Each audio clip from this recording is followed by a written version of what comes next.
Hello, my beautiful people, and welcome back to the reading session. It's knowledge as well. I don't even know why I said the reading session. The reading session. Hello, how you doing? It's Big Night, and I just wanna welcome you to my page. Hello, how you doing? It's Big Night, and I just wanna welcome you to my page. Cause I'm Big Nate, nigga, I don't play. When you see a good bitch, gotta say, cause I'm Big Nate. Probably because if you don't know, on TikTok Live, I do some live readings for you guys. So if you're interested in that, make sure you follow my TikTok.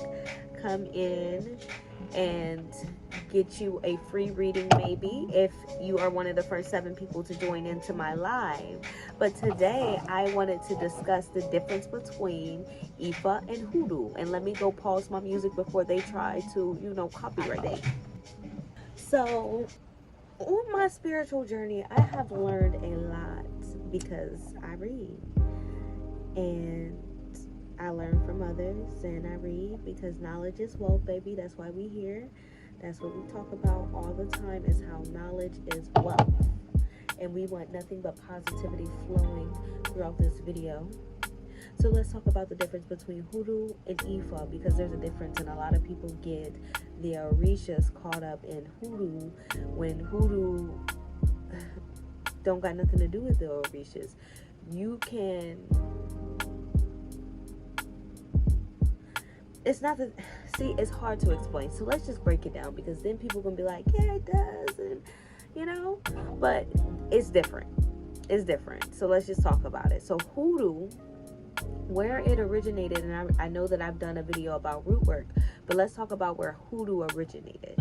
So Hoodoo originated during the time frame of slavery.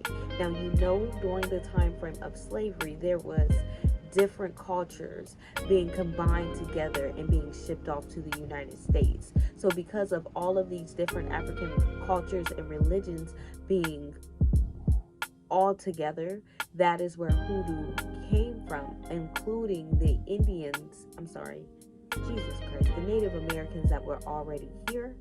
We combined that and we disguised our religious practices and our cultural practices with some of the people from Christianity.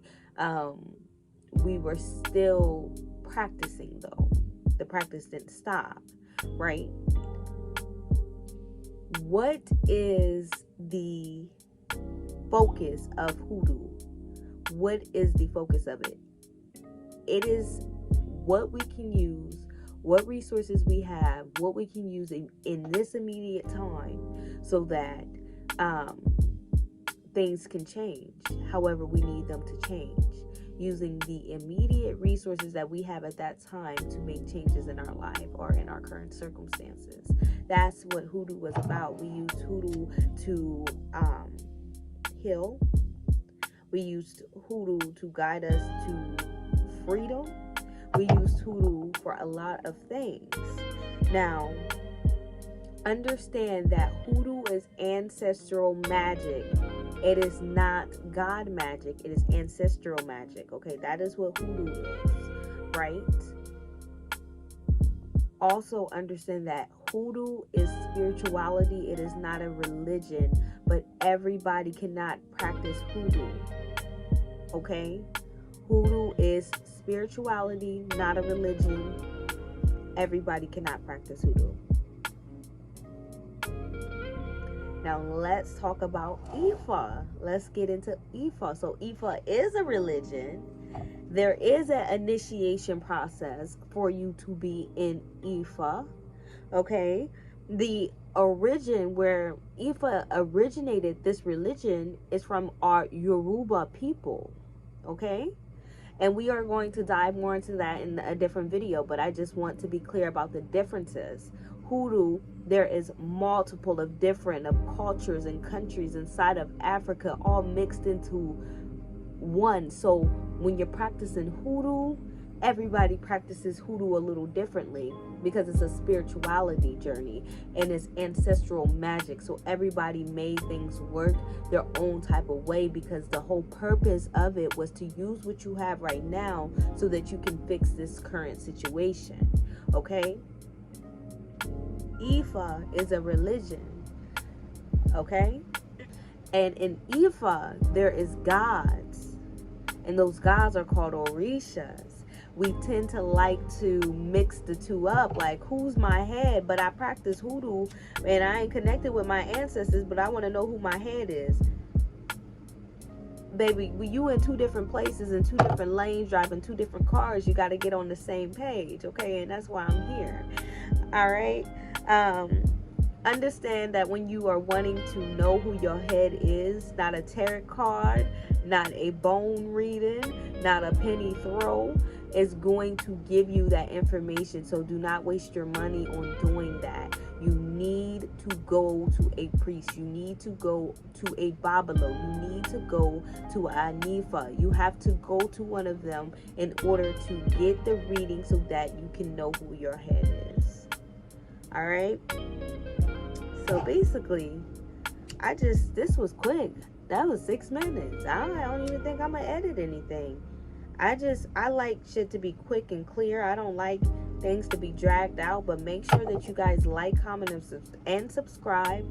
Make sure you guys let me know what do you want to see next. I am definitely going to dive into the stories of gods,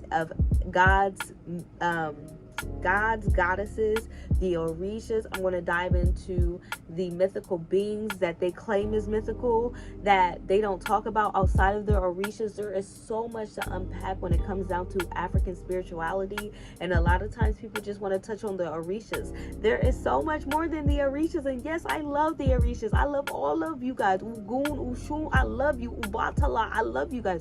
But there's so much more, y'all. And we have to understand, especially when you're wanting to practice hoodoo, Ifa is not the only practice. Some of our cultural practice have been lost. Some of it is hard for us to gain the information. It's okay, but when you look and you want to find, you will find what you are looking for, always. Okay? This was good. This was quick. Ashe. You guys have a great one.